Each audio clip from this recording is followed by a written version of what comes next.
Thank you for joining me for lesson 234 catch up and lesson 235 of Sefer Mitzvahs daily study. So we're doing it a little bit earlier today. Thank God we got the opportunity. Last night was a little bit too late, so I pushed it off to today. We are covering positive mitzvah 100 and positive mitzvah 106. If you've been keeping track, these are repeats. We're doing reviews because we're in a section in the greater work of Mishnah Torah, which covers basically all of Jewish law, and so um, in this section regarding ritual purity, it's dealing with vessels. And whether vessels, different types of vessels, whether they're metal or wood or clay, etc., can receive ritual impurity, and um, and then if they do, what needs to happen. So, like most recently, been learning about what qualifies as an oven or something, because the Bible clearly states regarding an oven that even though it's connected to the ground, it is susceptible to receiving impurity. All right, that has nothing to do with what we're going to talk about today. Um, but as you can see, it's a very deep, involved um, section, but there are no mitzvahs directly that are unique to this, because we've already covered in the section on impurity. We've already covered all of these. So now we're applying what we've already learned. So um, we're gonna just do a quick review on these two types of impurity. Their positive mitzvah 100 from yesterday is the the ritual impurity, the laws of the ritual impurity of a yoledes, which is a woman who has recently given birth. And remember, there's a period of time where uh, she's impure, and double that time if it was a girl versus a boy, and then there's the purity period, the blood of purity, which is also double for the girl, etc. We went through all of these things, so we don't need to go through them all again. But what we will mention, I'll tag it on to the next one, because these are both going to apply in the same way. So next was positive mitzvah 106, which is the ritual impurity of the zavah.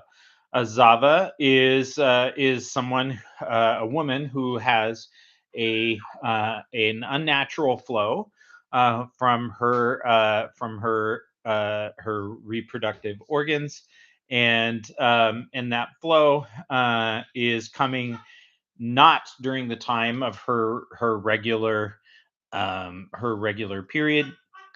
And if it happens two times, she's what's called a zavah katana. If it happens three times, she's a zavah gadola, and that uh, is, or ziva gadola. That is um, all stuff that we've covered before. So I don't really want to go through all of that again. We talked about the Gadola. She's got to bring offerings, etc. We've covered all that. So what we're just going to mention today is kind of the same thing we mentioned a couple days ago. These four,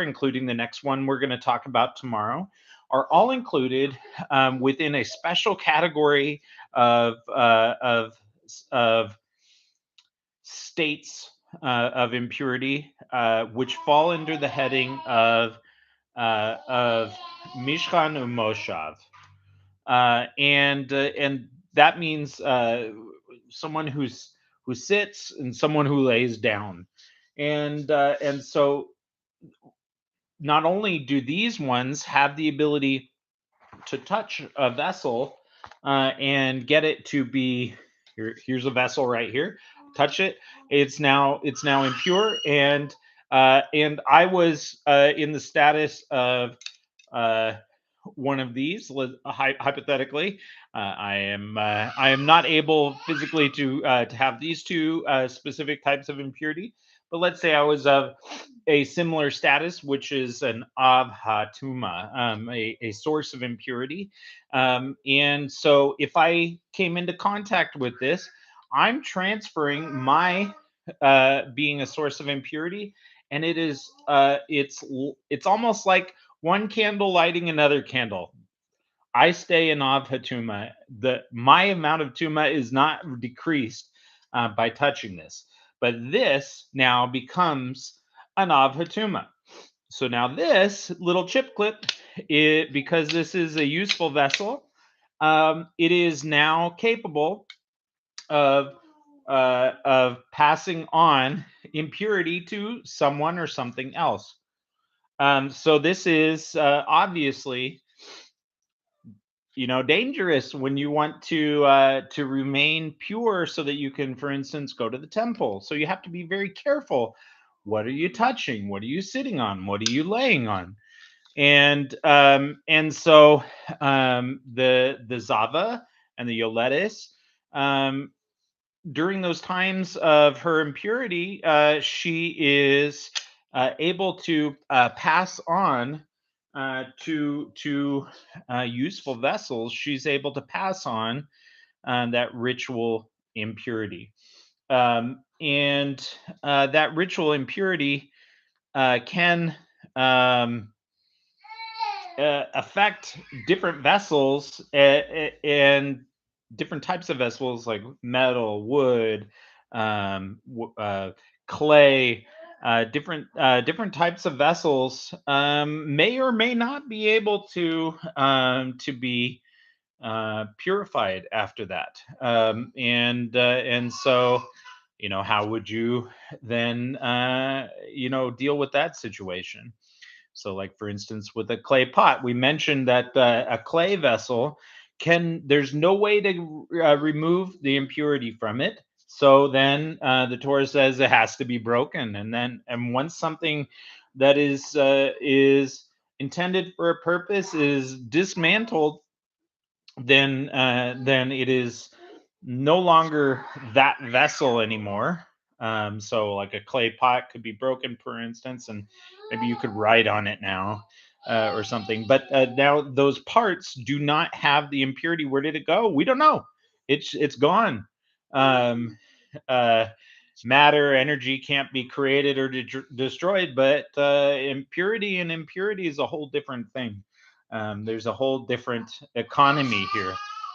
Um, anyway, so it is possible for a woman in these states, and as well the Nida, that she's able to pass that impurity on to other useful vessels, and those also, as I stated, have become an Av Hatuma, a source of impurity, and that's a serious thing.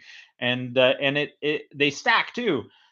She could be, for instance, laying on 100 mattresses, and every single one of those mattresses now has um, received that impurity. So, very interesting subject, a lot to learn, and it's very complex and makes it sound almost like somebody who was trying to remain pure, to take part in going to the temple, observing the services, etc.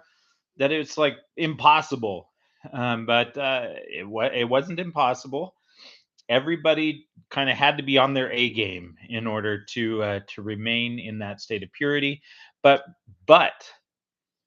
even after saying all of this, there is no sin. I want to emphasize this: there's no sin in being impure. It's a normal part of life. Impurity happens, and it's there's not a problem. What is a problem is if you needed to, for instance, participate in the temple. At this time, we're impure. We're encountering these things all the time, and it's not a sin. But if there was a temple, and God willing, there will be soon, um, then these things reactivate, and they are back in play.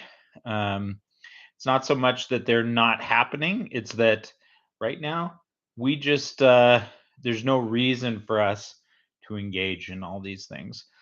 But when the temple is rebuilt, then these things are back, and certainly with the coming of our Messiah.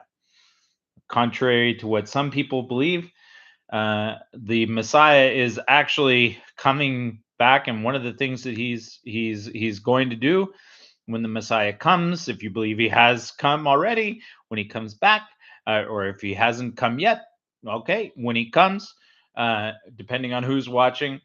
All right, one of the things that the Messiah is his job is to do is to reinstate all of these mitzvahs. That all of these mitzvahs should be fully enforced. Um, and so may he come soon, speedily, and in our days. All right. Thank you for joining me. Have a great day in every way. Bye bye.